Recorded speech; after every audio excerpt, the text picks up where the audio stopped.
Soros is finally starting to lose. Things are so bad that even he personally admits it.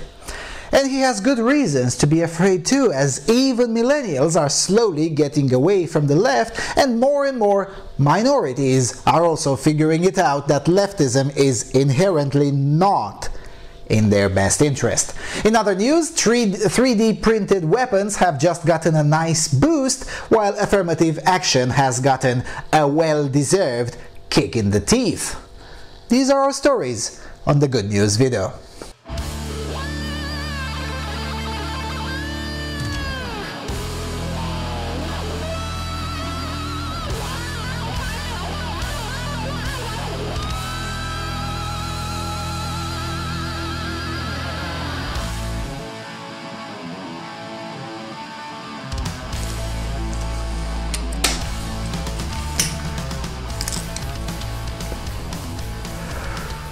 Hello everyone, and welcome to the 5th installment of the Good News video. Alrighty, so after reviewing brutal insanity over the last period in 3 episodes, that's how much insanity happened lately, and keep in mind that I did skip some most common news from the queue. But after all of that insanity, some rather good things have happened lately as well. First, coming from the Daily Wire, sharing 3D printed gun instructions online is free speech, the Department of Justice rules. The government can't stop you from sharing instructions for how to make a gun using a 3D printer, as such an action would violate the First Amendment. John Lott writes at Fox News that the US Department of Justice settled a legal dispute with the man who posted instructions online for printing a plastic gun. Cody Wilson, the 25-year-old founder of Defense Distributed, posted the instructions he had created online back in 2013. Within 2 days, 100,000 copies of the blueprint had been downloaded, most from Spain, but also from the United States, Brazil, and Germany. Just days after Wilson uploaded his blueprint, former President Barack Obama's State Department threatened the entrepreneur with criminal prosecution, alleging he violated federal export controls. Wilson took down the blueprint, but this is the internet. It could be downloaded from more than 4,000 other computers around the world. The Justice Department's recent settlement with Wilson is very favorable to him, allowing Wilson to provide the printing instructions for public release, meaning unlimited distribution, in any form, Lott wrote. The government also compensated $40,000 of Wilson's legal costs. Lott also wrote that sharing the blueprint online was no different than putting it in a book or a newspaper article, and thus fell under the First Amendment. But Lott sees another win in the settlement. 3D printers make the already extremely difficult job of controlling access to guns practically impossible, Lott wrote. The government is not going to be able to ban guns, and limit on the size of the bullet magazines will be even more laughable than before. Many parts of a gun can be made on very inexpensive plastic 3D printers, or even from simple machine tools. The government would be unable to ban people from buying the printers, or imposing background checks on printer sales, or enforce any of the other laws required for purchasing a gun onto a printer. So this settlement basically makes gun control obsolete. This is extraordinary. And this matters for most of us here in Europe as well, because it means that, at least for the time being, the internet remains free for those interested in defending themselves and acquiring the means to do so without having to beg the notoriously restrictive governments in Europe. I mean, I'm not saying get a 3D printer now, but I am saying that in most countries of Europe, owning a bow, or indeed a crossbow, is not regulated at all or permitted under various provisions meant to allow small-time weapons built at home. You'll figure it out the rest. I trust that this audience is very smart. Alright, next piece of good news, coming basically from the New York Times, but the original article is so bloody long and convoluted that it makes it easier for me to translate an article talking about this from a Romanian leftist rag. Mind you, you should read the original New York Times article, because it does go back into the entire history of George Soros, back into the 50s. So, G4 Media, Soros admits he's losing the fight for expanding the open society. and goes like this. George Soros admitted in an ample interview with the New York Times that he's losing the fight to expand the open society. The American billionaire claims that the illiberal state represented by Viktor Orban appears much more convincing for people. I still do defend and support my ideas regardless of whether I win or lose. Unfortunately, I am now losing in many places, said George Soros. Soros Fund Management LLC has acquired a month ago a portion of the shares from the New York Times that is worth $3 billion. So it is thus not surprising that this publication, which oftentimes also criticized the Hungarian government, decided to hold an interview with the influential businessman, observes Magyar Idők, a publication that is considered to be Fidesz's mouthpiece. In the interview, Soros also admitted he made some mistakes, like when he believed the Hungarian Prime Minister was different. Viktor Orban's name appears in the interview 37 times. The billionaire is candidly admitting in a surprising moment of honesty that the illiberal state by Viktor Orban appears more convincing for the common folk. Magyar Idők also noticed that the interview reveals that George Soros has lately been highly concerned with his image, with what people believe about him, and that he is not happy at all that he has so many enemies.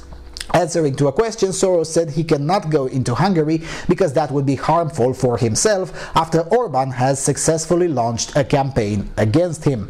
Soros also talked about how Orban used to be one of his students, but, quote, Orban deviated to the right and contributed to the consolidation of the conservative political line, turning his back on the West and getting closer to Putin, which, by the way, is a lie, but then again, we cannot expect Soros to be fully honest. Anyway, after Orban's re-election in 2014, the migrant crisis has gotten worse, and Soros's groups offered financial support through the Open Society foundations for the migrants that were at the Hungary's border. And that, in the end, turned out to be the perfect pretext for the Prime Minister to wage a total war against me personally, said George Soros, who also added that the allegation that he wanted to invade Hungary with Muslim immigrants was baseless. Regarding the public displays campaign against him in Hungary, the businessman said that the attacks against him did not stop after the parliamentary elections, so the Open Society Foundation had to shut down its activity in Budapest as he was worried for his employees. As a result, Soros' stated purpose, for which he sacrificed an important part of his fortune and the latter part of his life, was a failure. When asked by the New York Times reporter if he will ever pay a visit to Hungary, George Soros avoided giving a clear answer, and for the record, I hope he comes to any place in Europe as soon as I will personally invite him. Now, this admission by Soros György is in and of itself a relatively good piece of news. It shows that the relentless efforts by every agitator in the field to block, frustrate, obstruct, and sink his agenda from being played out in practice are starting to take its toll on the morale of both himself and his teams, which is fantastic. And it's also a sign that we need to double down twice as hard. By 2022 or 2023, we will have to push for criminal prosecutions for all the individuals who aided and abetted George Soros's open borders agenda, creating tens of thousands of individual tragedies on Europeans who quite literally did absolutely nothing wrong. Because make no mistake, Soros might die quite soon, but his foundations are very well stocked in funds for at least another decade to come. The good news is that once he's dead, they will spend the money a bit more irresponsibly, so it will accelerate the demise of Soros's evil legacy. But nevertheless, the battle against this cancer will consume most of the next decade as well. The better news, however, is to read the comment section in the New York Times. Rarely has it been the case for the comment section of that purulent rag to be roughly evenly split. As a general rule, the comment section at Pravda on Hudson is about 10% liberal, 85% far left, and the remainder 5% split between neutral and conservative. Not this time. George Soros's candid admissions on how he bankrupted Thailand and the United Kingdom in the name of the Open Society are met with mixed reactions. Even seasoned leftists who usually peddle leftist bullcrap are actually questioning the whole Open Society claptrap and saying that maybe change for the sake of changes not universally good. And for all the leftist bellyaching about trolls and, of course, Russian bots, I am that individual who actually knows the seasoned commentators in the New York Times comment section. So from this position of knowledge, I am telling you, it's not trolls. It's even your own people, leftists, who are realigning more along the line of my thinking and less along Soros's way. It's almost as if there is a hashtag walkaway movement or something. I really cannot stress enough just how significant this moment is, not because of what Soros is saying, but the way this was received. Expect another wave of former leftists, virulent readers of the New York Times for now, who are already asking the right questions. And I will be there to give them some of the answers. That is how we win. Revolution, one man at a time. Hearts and minds, people. Hearts and minds. Now, speaking of hearts and minds and hashtag walkaway, another form of walkaway is taking place as we speak in Sweden, where increasingly the homosexuals are realizing what we've been saying here for over 3 years, namely that not only the left is not their friends, but it is objectively their biggest enemy. After all, we don't like the whole gay marriage stuff, and we oppose stuffing children with cross-sex hormones. But other than that, we have no demands from the so-called LGBT community.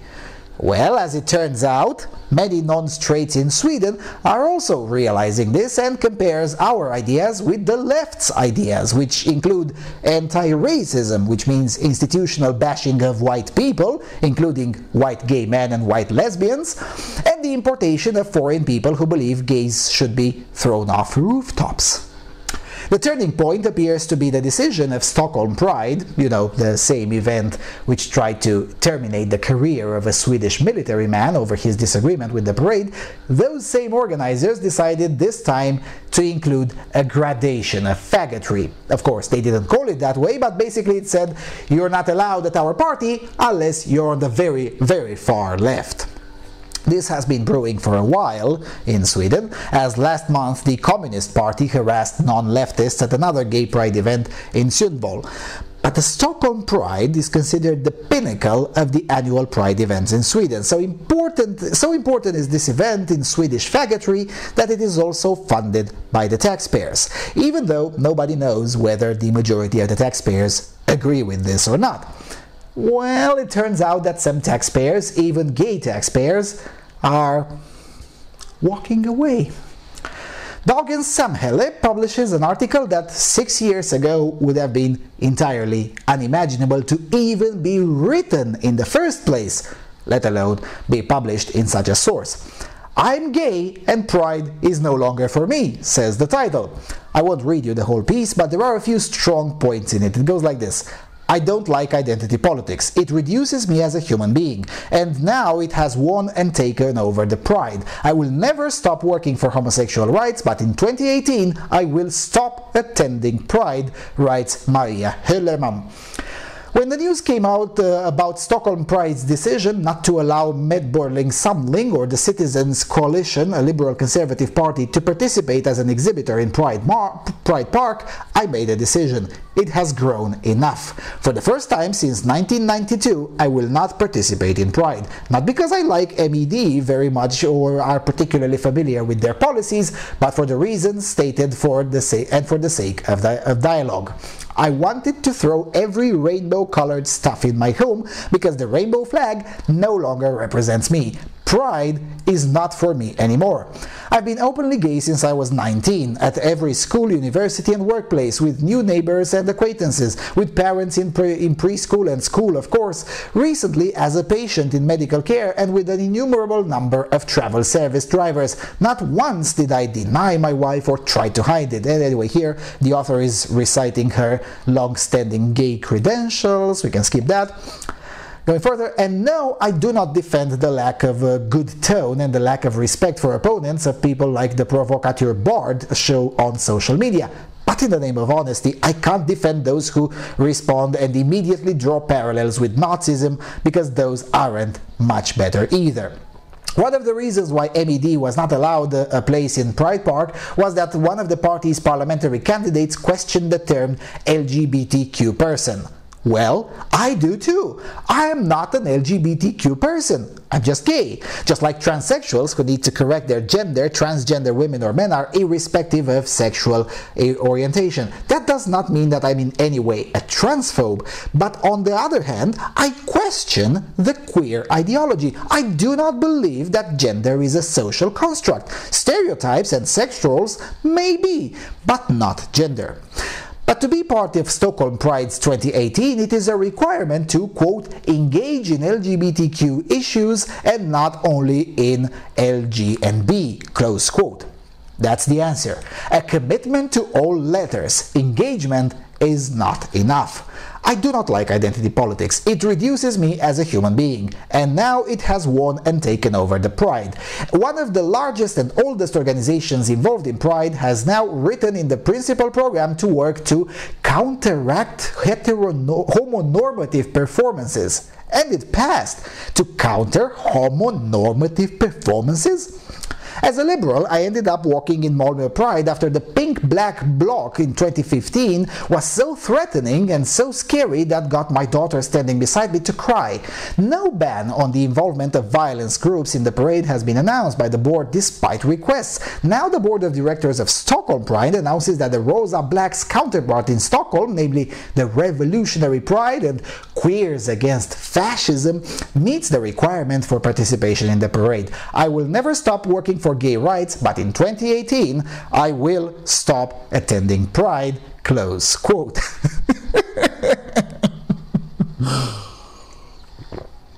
Obviously, this is an intra-leftist fight, but it is a fight that can benefit us. Splitting the LGBT lobby is in as many competing and fractured groups should be a primary objective, not just for short-term electoral gains, but also for long-term gains too. I mean, think about it. Which society is saner? One in which you have so many groups voting as a bloc against mainstream society, or one in which you have individuals making nuanced decisions? I know I would prefer the latter, precisely because this extremist tranny nonsense is not even popular with the allegedly unified LGBT lobby, in addition to being deeply unpopular with the majority society. And these kinds of defections also provide a lot of wiggle room for other initiatives, such as the initiative by the Citizens Coalition to decouple the Pride events from the taxpayer's purse. Coming from Nyheter 24, even homosexuals have the right to freedom of opinion, and it is then unreasonable that taxpayers pour millions and millions into an arrangement that in this way excludes homosexuals with bourgeois views. In Swedish parlance, bourgeois views basically means conservative. So, Erik Rantzov, himself a homosexual and who is running for a seat in the parliament from the Citizens Coalition, writes, quote, even homosexuals have the right to freedom of opinion, and it is bad that taxpayers are required to give millions to an organization which excludes homosexuals with freedom-oriented bourgeois views. We require that the main sponsor, Stockholm City Hall, now immediately freeze all contributions to Stockholm Pride. In addition, the municipality should immediately, together with the police, evaluate Stockholm Pride's permission to occupy the municipal area for its arrangement. After yesterday's message, the tongues are high on social media. Many gay people with civic values or others question the identity politics opinion corridor and stand up for the right to free speech and freedom of conscience, wondering whether there is a Pride festival that includes and treats us as equals.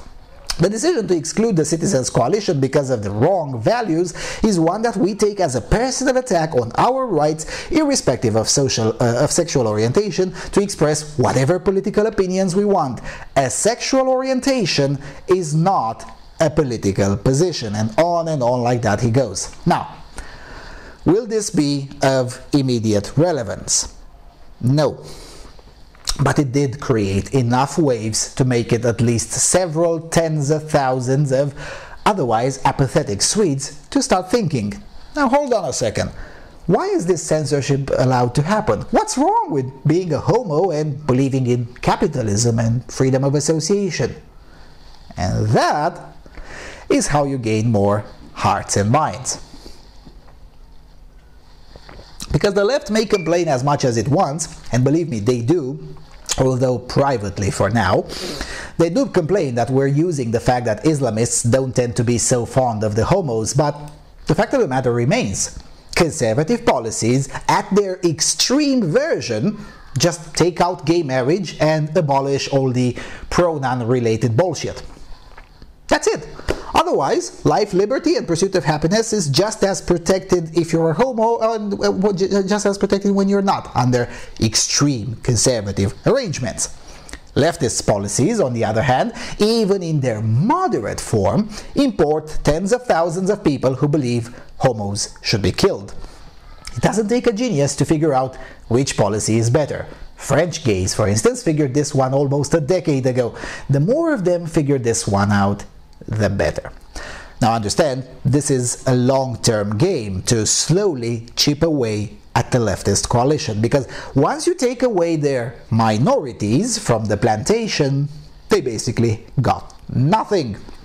And leftists know this all too well, which is why they keep on trying to import new voters. Anyway, let's not dwell too much on the bad part. Now, speaking of the election, the bookies are predicted that the Social Democrats will get less than 23.5% and the Sweden Democrats will get more than 22%. This is significant because the betting agencies have an economic incentive to accurately predict this stuff, because if they don't, they go bankrupt.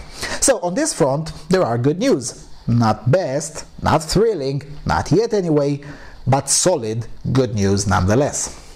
One more from Sweden, also on the cultural front. The Discrimination Board, the Diskrimineringsombudsmannen, has set its eyes on the feminists and their Man-Free festival in Göteborg. You might remember, because we covered this festival in the video about freedom of association, as well as in another episode of Periodic Insanity. Well, now they're being on the wrong end of the monster they themselves helped create.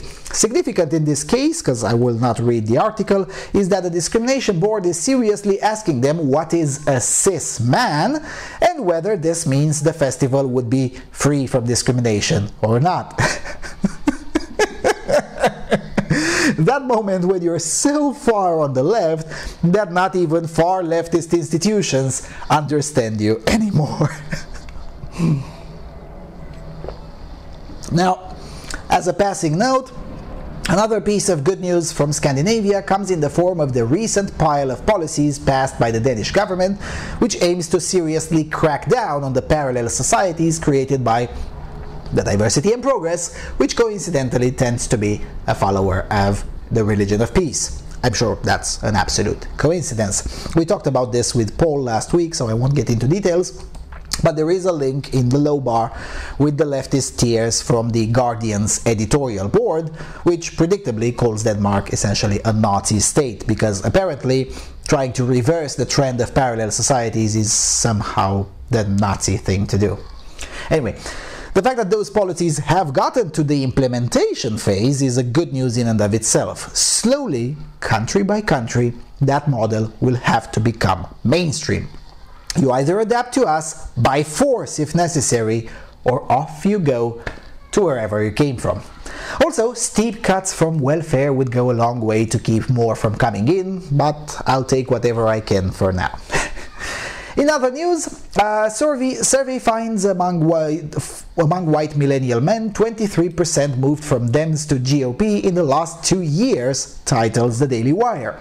The Democrats have been relishing their popularity with millennials for a variety of reasons. 55% of millennials voted for Hillary Clinton, while roughly 33% voted for Donald Trump. An AP Norc MTV Youth Political Pulse poll found only 33% of young Americans approve of President Trump's actions in handling his job as president, while the majority believe he's mentally unfit, generally dishonest, or racist. And the Pew Research Center study found millennials gave 64% job job approval rating to President Obama in 2009-2010, but only 27% approval of Trump in 17-18. So why should Democrats worry? Well, here's why. The Guardian reports that a Reuters Ipsos megapoll of 16,000 respondents found that in the last 2 years, support for Democrats among millennials plunged from 55% to 46%, while their support for Republicans has only dropped from 28% to 27%. Even worse for Democrats, in the last 2 years, support from white millennial men has gone from the Democrats leading Republicans by 12% to the Republicans leading by 11%. A shocking 23% shift. Oh, fucking finally!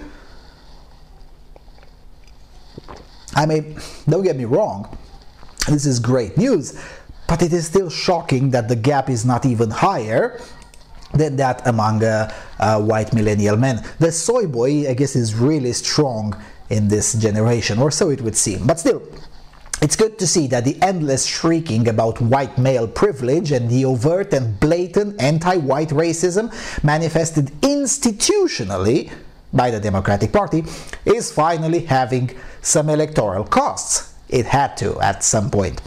The definition of madness is to do the same thing and expect different results. You can't keep on voting for a political party that unapologetically hates you for what you are born as.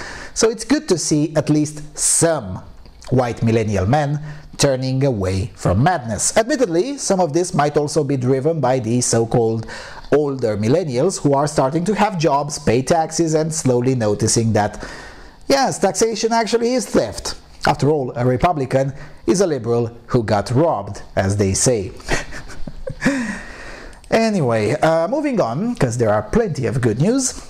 The Unmasking Antifa Act includes 15-year prison term proposal, titles The Hill.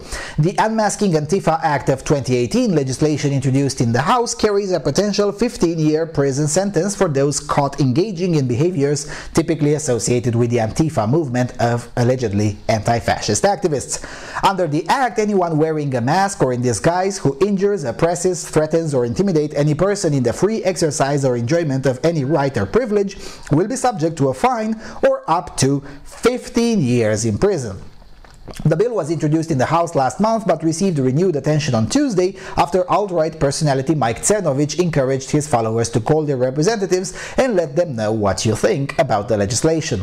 Antifa activists who often wear masks have gained nationwide attention for engaging in violent clashes. Many activists in the movement have also disrupted actions planned by white supremacist groups. The bill was introduced by Republican Representatives Dan Donovan and is co-sponsored by GOP Representatives Pete King, Paul Gosar, and Ted Budd. The bill is currently in the House Judiciary Committee, close quote, and I hope this passes because it is bloody needed. Anyway, the very fact that this is discussed is good news. Finally, an influential center of power sees and understands that such cancer as Antifa exists, and it is dangerous, and yes, it needs to be taken care of. Meanwhile, South Koreans resist arrival of Yemeni asylum seekers, writes Deutsche Welle, another place where the open society is losing.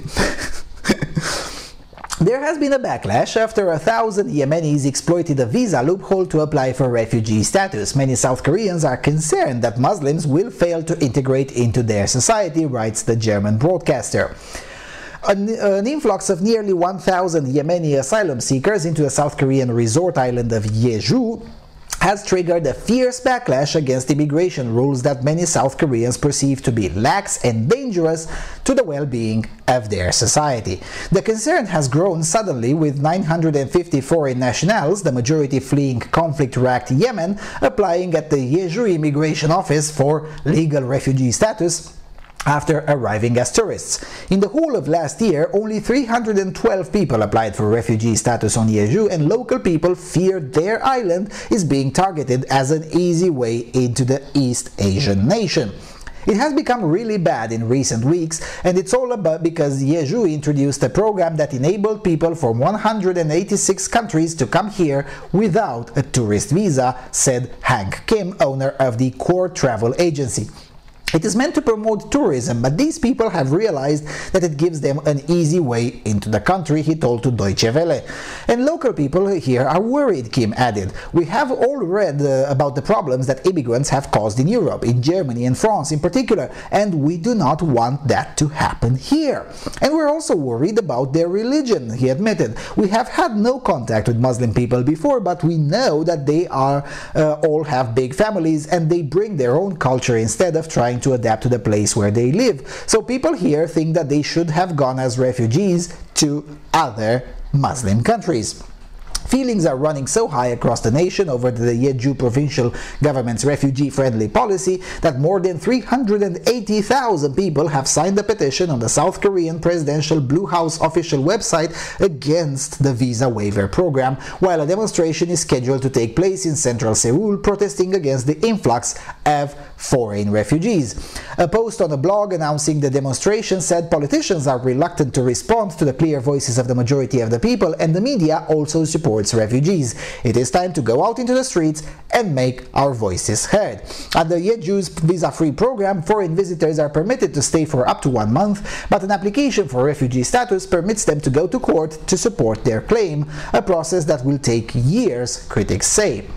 South Korea has accepted 31,500 North Korean nationals who have defected since the end of the Korean War in 1953, but only started accepting refugees in 1994. To date, nearly 40,500 people have applied to be recognized as refugees, and slightly over 35,000 remain in the country. Last year, a total of 9,942 nationals applied for asylum in North Korea, with 3,264 applications turned down. Officials anticipate having to deal with more than 18,000 applications this year. Many in South Korea accuse new arrivals of being economic migrants looking to take advantage of their nation's hard-earned wealth, healthcare, and other services. According to public opinion polls, 49% of South Koreans say the Yemeni asylum seekers should be sent back to their own country, with 39% saying they should be permitted to stay. Song Yong-che, a professor of the Center for Global Creation and Collaboration at Seoul's Sangmyung University, said he will be taking part in Saturday's protest march in Seoul. There are many people, including me, who sense we are on the brink of a crisis. We have seen on television just how many problems are caused when a country like Germany or the United Kingdom is relaxed about immigration and the damage it does to societies. As examples of the problems that Muslim immigrants cause, Song cited the grooming gangs who convinced or coerced vulnerable young women in cities in northern England to have sex with them, and incidents of sexual assaults of women on New Year's Eve in Germany. And he adds that is before we consider the various acts of terrorism that have been perpetrated by Islamists. There are already Muslims living in South Korea, many of whom have married a Korean and been granted permanent residency here, but they still choose to live in their own districts and make no effort to integrate into this society, he said. They also attempt to convert Korean people into their religion. People here are very opposed to the government's policy on immigration because it is making South Korea an easy target for economic migrants. He says, this is our country and we do not understand why we need this dangerous policy, close quote. Now, notice that the protests are led by a professor at the Center for Global Creation and Collaboration. Now, that's the difference between a country whose intellectual elite is patriotic, like Korea, and countries whose intellectual elite is anti-national, like most of Europe. Now, mind you, this is a fuck-up of a regional government, largely due to naivete, and it will swiftly be fixed. But it goes to show that these problems are quite global, and contrary to what the left tries to tell you, concerns over one's nation and society are not the purview of Little Englanders or the inbreds or whatever other slurs are used by the classist and elitist left, but are the purview of anyone with an ounce of common sense, regardless of formal education. And you can't accuse Koreans of lack of education, as they're among the best educated people in the world. But they're still educated in the classical sense, rather than the weird mix of education and far-leftist indoctrination routinely practiced here in Europe and in North America. And finally, two great news from the Trump administration, both from the New York Times, because I love reading good news from the Pravda on Hudson, because I get to sip their tears. Trump officials reverse Obama's policy on affirmative action in schools, titles the toilet paper on record. The Trump administration said Tuesday that it was abandoning Obama administration policies that called on universities to consider race as a factor in diversifying their campuses, signaling that the administration will champion race-blind admission standards. In a joint letter, the Education and Justice Departments announced that they had rescinded 7 Obama-era policy guidelines on affirmative action, which the department said advocate policy preferences and positions beyond the requirements of the Constitution. The executive branch cannot circumvent Congress or the courts by creating guidance that goes beyond the law and in some instances stays on the books for decades, said David O'Malley, a Justice Department spokesman. Striking a softer tone, Education Secretary Betsy DeVos wrote in a separate statement, "The Supreme Court has determined what affirmative action policies are constitutional, and the court's written decisions are the best guide for navigating this complex issue." Schools should continue to offer equal opportunities for all students while abiding by the law. The Trump administration moves come with affirmative action at crossroads. Hardliners in the Justice and Education departments are moving against any use of race as a measurement of diversity in education, and the retirement of Justice Anthony Kennedy at the end of this month will leave the Supreme Court without its swing vote on affirmative action, while allowing President Trump to dominate a justice opposed to policies that for decades have tried to integrate the elite educational institutions. Good, fantastic. All affirmative action policies in state-funded institutions should not just be abolished, but outright banned. Affirmative action is just a fancy name for institutional discrimination, either by race or by sex. It's really that simple. And such thing must never be tolerated on the taxpayer's dime. And this is my unpopular opinion, but they should be tolerated and should be legal on private grounds. But under no circumstance should it be allowed to use the shekels from all the people to then discriminate against some people based on innate characteristics. That is just immoral. Of course, my opinion is rarely aired on the New York Times. Their comment section is full of raging leftist racists pissed off that their latest favorite Jim Crow type of policy is now gone. I'm telling you, I haven't seen Democrats so pissed off since we took their slaves away. The funniest argument by the left against this move is that abolishing affirmative action will not benefit white people. Oh, really? So now you suddenly care about white people? Get in the helicopter and get lost, you fucking racists. And finally, the last piece of good news, also from the New York Times, a former newspaper. IRS will no longer force the Kochs and other groups to disclose donors. The headline is just stupid, because the Kochs don't have donors. They are the donors, you knuckleheads.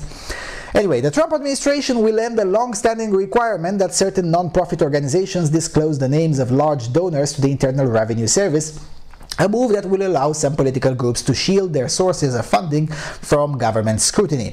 The change, which has long been sought by conservatives and Republicans in Congress, will affect thousands of labor unions, social clubs, and political groups as varied arms of the AARP, the United States Chamber of Commerce, the National Rifle Association, and Americans for Prosperity, which is funded partly by the billionaire brothers Charles and David Koch.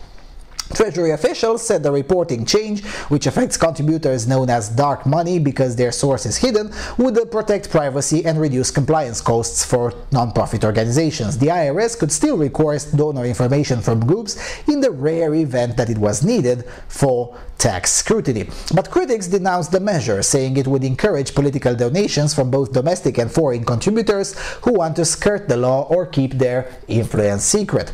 Conservative groups and donors had been lobbying the Trump administration to make the change, partly by arguing that the reporting requirement made their funders vulnerable to exposure by the IRS and state regulators.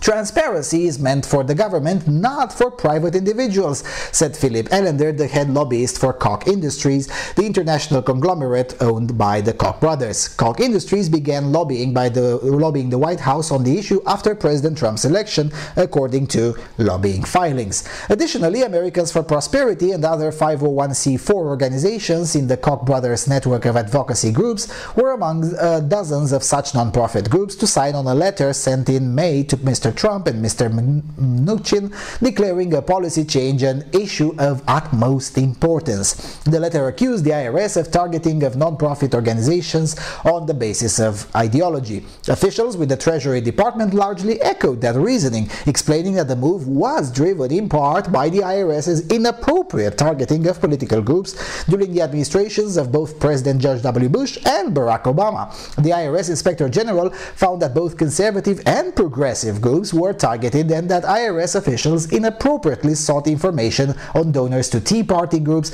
as well as to liberal groups. And then it goes on and on like that with a lot of editorializing about how this is allegedly terrible. It's not. It's fantastic news. The US government has targeted both leftists and conservatives for harassment using the Internal Revenue Service, an institution which, by the way, is not constitutional. But let's set that aside, set that detail aside for now. Some leftists have been able to mislead the public by saying that they want this in the name of transparency. But then that transparency has always, without exception, been used against normal people and against democracy. Case in point, California's Prop 8. If you don't remember, gay marriage was unpopular even in progressive California. And after they failed to pass it through a referendum, the left went after all of the donors. Brendan Ike, the founder of Mozilla, was driven out of his job and out of his own company because he dared to donate some shekels to the campaign that sided with normal people. Who I donate money to and how much is not anyone else's business. Now, I understand the restrictions on foreigners to a certain extent, though even there it should be on a country-by-country basis rather than a blanket policy. But citizens, get out of here. So, very good on Trump's administration for making this happen. It absolutely had to happen. And no, it's not just about the Koch brothers or Soros for that matter. It's also about individuals who may choose to support one cause or another. It is not and should not be the business of the state to keep track of what political causes do free citizens choose to support. End of story. And that, by the way, it's a policy should be implemented yesterday in Europe too. Anyway, that's it for now. I tried my best to cram as many stories as possible into one video because I'd like to get back to do more traditional type of content, because being on the road for so long lately left a lot of things behind on this channel, but slowly we're getting back on track. I promised at the beginning of the year that there will be delays, but everything promised will be delivered. So with all of that being said, thank you all for watching. Thank you for your continuous and generous support. Please do consider throwing a few dollars my way. If you derive any value from the work being done here, please do subscribe to my social media, and I will see you all soon on the Freedom Alternative.